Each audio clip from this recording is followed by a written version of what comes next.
चलिए तो फ्रेंड्स, जैसे कि आपने इसके पहले हमने आपको थ्योरेटिकली दिखाया कि कैसे जावा क्या है, जावा क्यों सीखना चाहिए, जावा के सीखने के क्या बेनिफिट्स हैं, उसके डाटा टाइप्स क्या क्या हैं, और जावा का एक सिंपल सा प्रोग्राम, आपको सबसे सिंपलेस्ट प्रोग्राम भी आपको दिखाया गया। और उसके जो जावा प्रोग्राम का जो डेवलपमेंट लाइफ साइकिल है वो भी मैंने ब्लॉक डायग्राम के थ्रू आपको दिखाया कि कैसे जावा सोर्स फाइल को कैसे कंपाइल किया जाता है, फिर कंपाइल करके कैसे उसे रन करते हैं। इस वीडियो में हम जानेंगे कि कैसे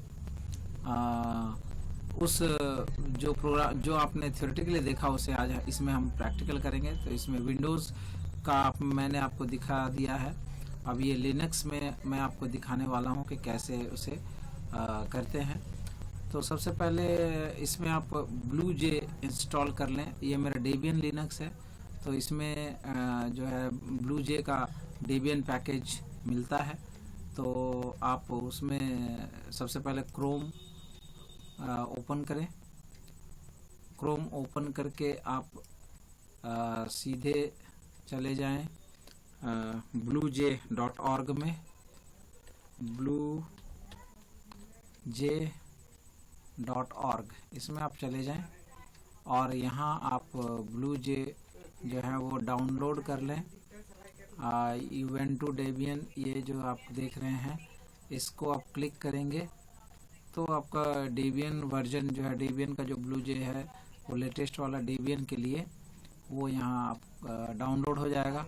और डाउनलोड होने के बाद जैसा कि मैं आपको दिखा रहा हूँ, मैंने डाउनलोड पहले से कर रखा है। तो ये मैंने डाउनलोड कर रखा है। अब इसे इंस्टॉल करने के लिए आप डेबियन में अगर हैं तो इंस्टॉल करने के लिए इसके जो कमांड हैं उसके लिए आप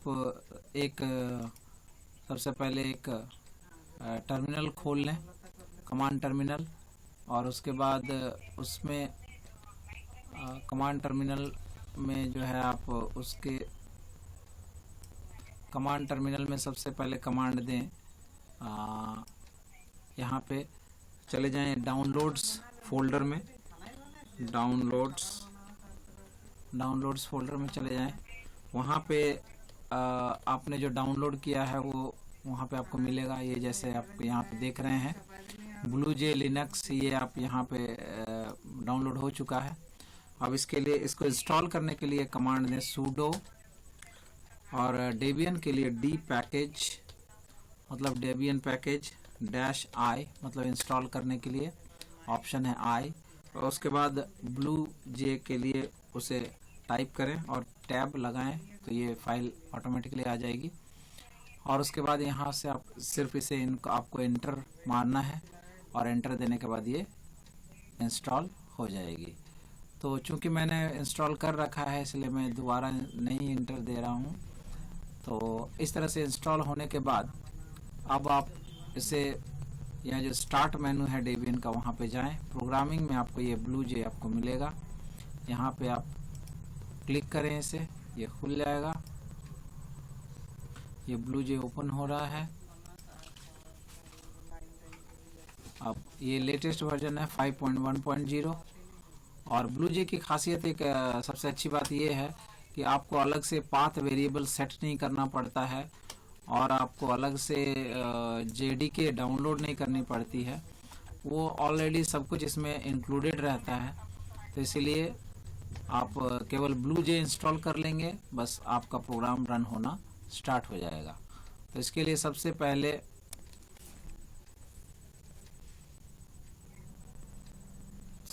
आप जो है यहाँ पे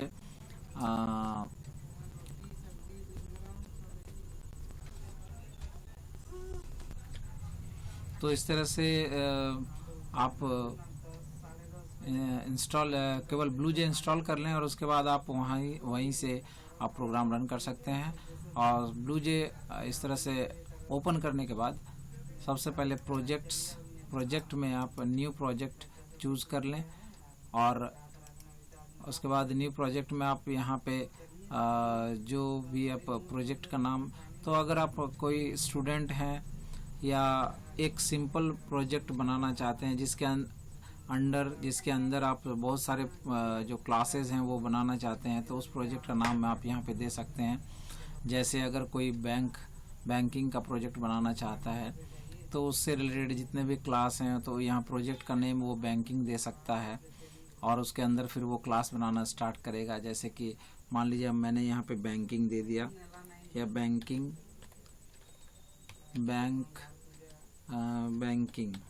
ये मैंने प्रोजेक्ट का नेम दे दिया।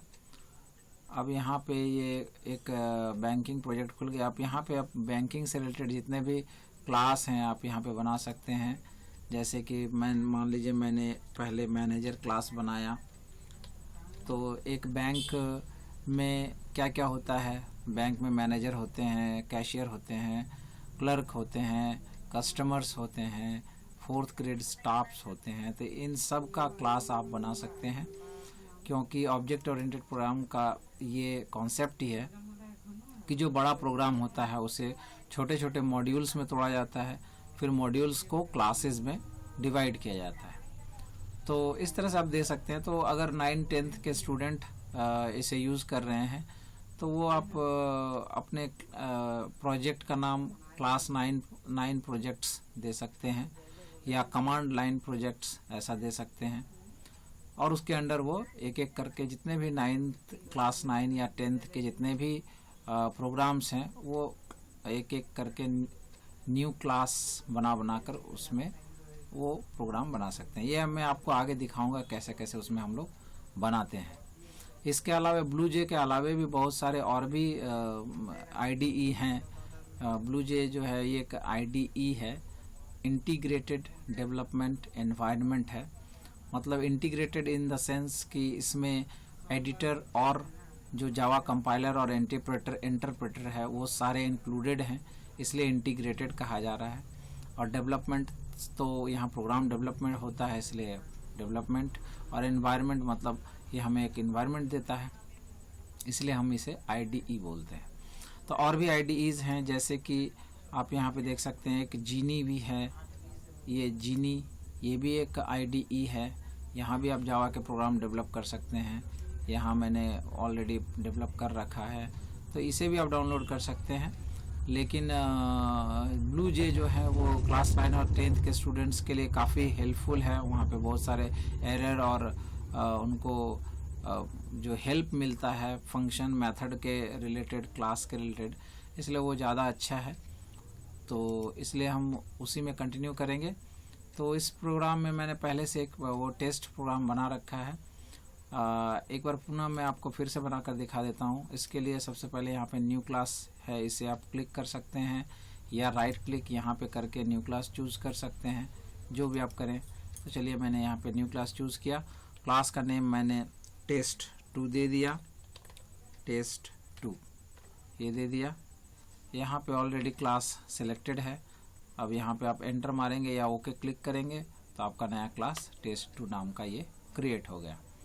अब इसके अंदर का जो सोर्स है उसे टाइप करने के लिए आप ये ओपन एडिटर यहाँ राइट क्लिक करिए, इसमें राइट क्लिक करके और खोल सकते हैं। राइट क्लिक करें और करने के बाद ओपन एडिटर कर सकते हैं, या तो आप इसे सिंपली डबल लेफ्ट क्लिक करेंगे तो भी ये एडिटर खुल जाएगा। और यहाँ पे आप देख रहे हैं जो डिफ़ॉल्ट ही बहुत से पहले से कुछ सोर्स हैं, इसे आप टोटली पहले Ctrl+A सिलेक्ट करके डिलीट कर सकते हैं, क्योंकि यहाँ पे हम लोग अपना प्रोग्राम बनाएंगे। अब आगे है कि अगर आपने फाइल का नेम test2 जैसे हमने दे रखा है, तो अगर आप क्लास का नाम अगर आप चाहते हैं कि जो फाइल का नेम है और क्लास का नेम सेम रहे, तो आप यहाँ पे पब्लिक यूज़ कर सकते हैं। पब्लिक एक्सेस स्पेसिफायर इसे बोलते हैं, पब्लिक क्लास और test2 ये कर सकते हैं। और अगर आपका जो फाइल है वो अलग है, फाइल का नेम अलग है और यहाँ पे क्लास का नेम आप अलग रखना चाहते हैं, तो आप फिर पब्लिक ना भी दें तो चलेगा। जैसे अगर मैं यहाँ पे हटा दूँ और इस क्लास का नेम मैं अगर 3 दे दूँ तो भी ये चलेगा। अब इसको ओपनिंग ब्रैस दे देते हैं, क्लोजिंग ब्रैस दे दिया मैंने।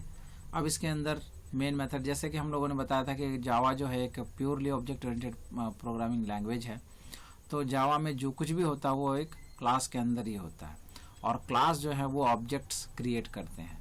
किसी भी प्रोग्रामिंग लैंग्वेज में क्लास डाटा टाइप एक प्रकार का डाटा टाइप है जो कि ऑब्जेक्ट क्रिएट करता है। तो इस तरह से जावा का कोई भी एक सिंगल प्रोग्राम भी वो खुद में एक ऑब्जेक्ट होता है, क्योंकि उसका जो मेन मेथड है वो ही क्लास के अंदर ही होता है।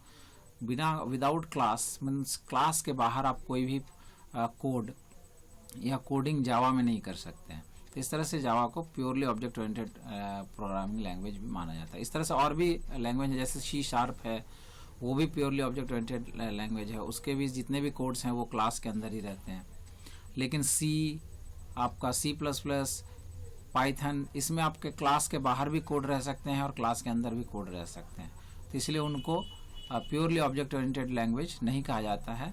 वो object oriented OOP means object oriented programming methodology का सपोर्ट करते हैं, लेकिन वो प्योरली ऑब्जेक्ट ओरिएंटेड लैंग्वेज नहीं है।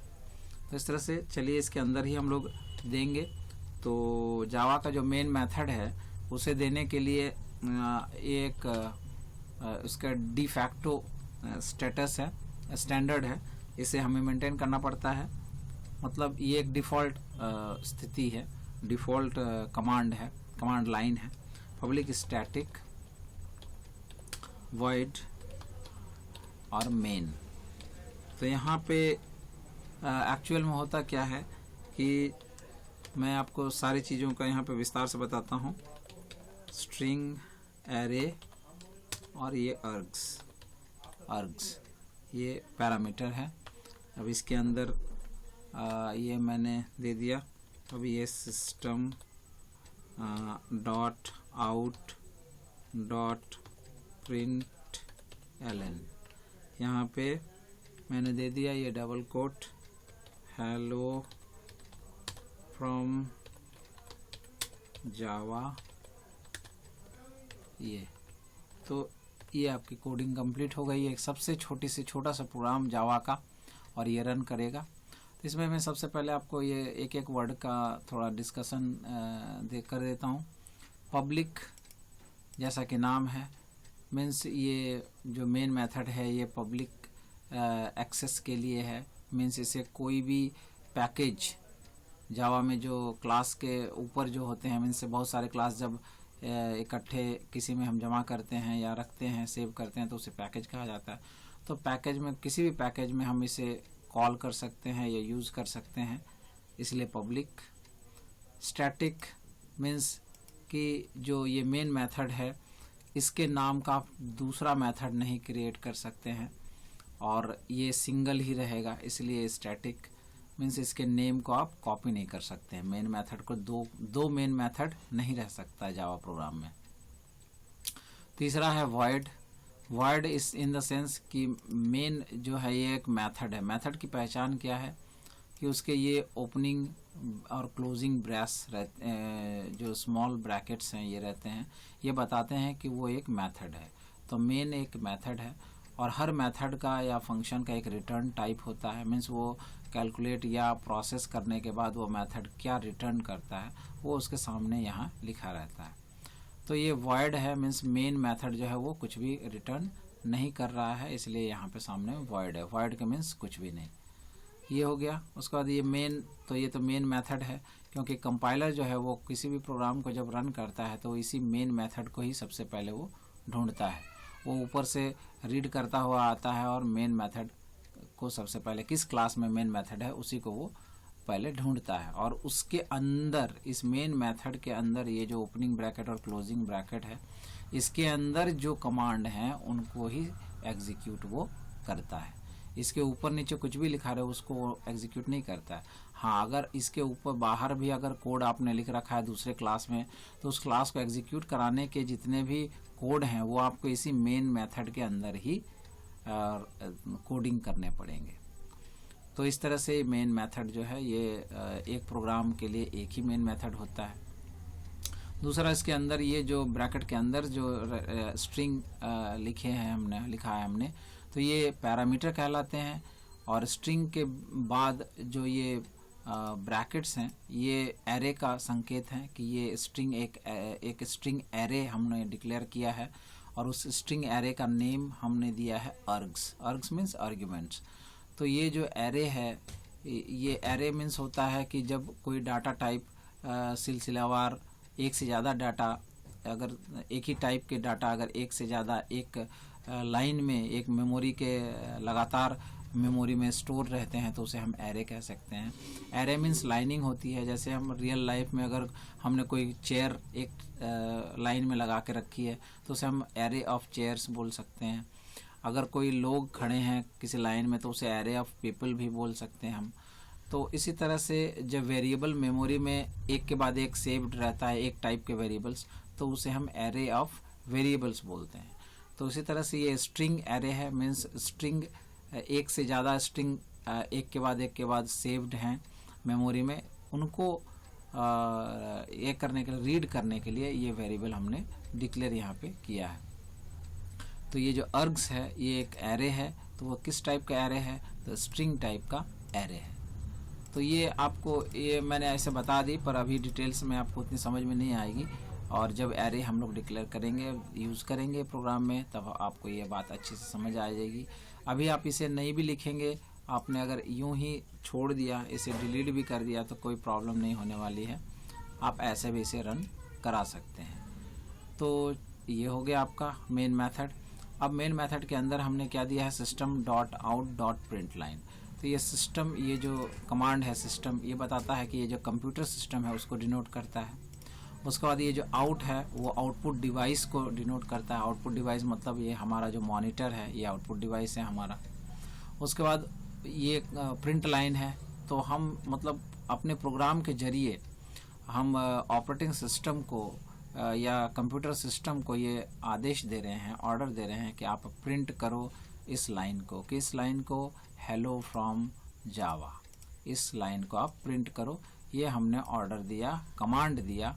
किसको? तो ये ऑपरेटिंग सिस्टम को या इस मशीन सिस्टम को, कंप्यूटर सिस्टम को, इस कमांड के द्वारा system.out.println, जिसमें सिस्टम मतलब ये ऑपरेटिंग सिस्टम या मशीन, आउट मतलब आउटपुट डिवाइस यानी मॉनिटर, या अगर साउंड रहेगा तो वो बॉक्स, साउंड बॉक्स जो है वो आउटपुट होंगे। या हमें अगर फाइल कहीं हार्ड डिस्क में सेव करनी है तो यहाँ आउटपुट डिवाइस वो हार्ड डिस्क हो जाएगी। इस तरह से वो ऑटोमेटिकली इंटरनली होता है। तो इस तरह से ये प्रिंट, ये कमांड जो है system.out.println, ये इस लाइन को प्रिंट करेगा। किसमें? तो आउटपुट डिवाइस में। आउटपुट डिवाइस यहाँ पे कौन है? तो ये मॉनिटर या स्क्रीन जो है वो आपका आउटपुट डिवाइस है। तो इस तरह से ये प्रोग्राम सिंपली आपके स्क्रीन में हेलो फ्रॉम जावा प्रिंट करेगा। चलिए अब इसे हम कंपाइल करते हैं। यहाँ पे कंपाइल का ऑप्शन आप देख रहे हैं, इसे क्लिक करते हैं तो इससे रिलेटेड जो भी एरर, या अगर कोई एरर नहीं है तो वो आपको यहाँ पे नीचे विंडो में दिखाई पड़ेगा, नीचे स्टेटस में। तो आप यहाँ पे देख रहे हैं नो सिंटेक्स एरर्स, मतलब कोई भी हमारे सिंटेक्स में कुछ भी एरर नहीं है, मतलब हमारा प्रोग्राम बिल्कुल ही एरर फ्री है। अब इसे हम कंपाइल करेंगे। तो कंपाइल करने के लिए ये जो test3 है इसे हम लोग यहाँ पे void main जो आप देख रहे हैं इसको क्लिक करेंगे, और उसके बाद ये आपने देख लिया कि हेलो फ्रॉम जावा यहाँ पे प्रिंट हो गया। तो इस तरह से आप देख रहे हैं कि हम लोगों ने कैसे, तो इस तरह से ये फेज चला। मतलब सबसे पहले हम लोगों ने जो है ये सोर्स फाइल को क्रिएट किया। सोर्स फाइल ये है test3, इसमें हम लोगों ने ये सोर्स लिखा, ये सोर्स कोड है, ये जो हमने लिखा ये कोडिंग, ये सोर्स कोड है। फिर इससे हम लोगों ने कंपाइल किया। यहाँ पे कंपाइल कमांड जैसे ही दिया हमने, तो जावा कंपाइलर जो होता है, जावा का कंपाइलर जिसे जावा सी भी बोलते हैं, वो इस फाइल को उसने कंपाइल किया और कंपाइल करके इसे बाइट कोड में कन्वर्ट किया। और उस बाइट कोड को हम यहाँ पे रन कर पाते हैं। जब राइट क्लिक करके void main ये कमांड देते हैं तो हम लोग उस बाइट कोड को यहाँ पे JVM के हेल्प से रन करा पाते हैं। तो इस तरह से लिनक्स में भी हम लोगों ने देखा कि कैसे जावा का प्रोग्राम एग्जीक्यूट होता है। इसके अगले वीडियोस में हम अब धीरे धीरे कॉम्प्लेक्सिटी बढ़ाएंगे, वेरिएबल क्या है, उसका यूज़ कैसे होता है वो हम देखेंगे, और धीरे धीरे इनपुट कैसे लेते हैं। तो इस तरह के और भी फीचर्स जो हैं वो धीरे धीरे स्टेप वाइज हम लोग आगे के प्रोग्राम में करते जाएंगे। तो आशा करता हूँ आपको अच्छा लगा होगा ये वीडियो, और कमेंट और शेयर ज़रूर करेंगे। और जो नए हैं इस चैनल में वो प्लीज़ इसे ज़रूर सब्सक्राइब कर लेंगे। तो तब तक अगले वीडियो के लिए धन्यवाद सबको। Thank you.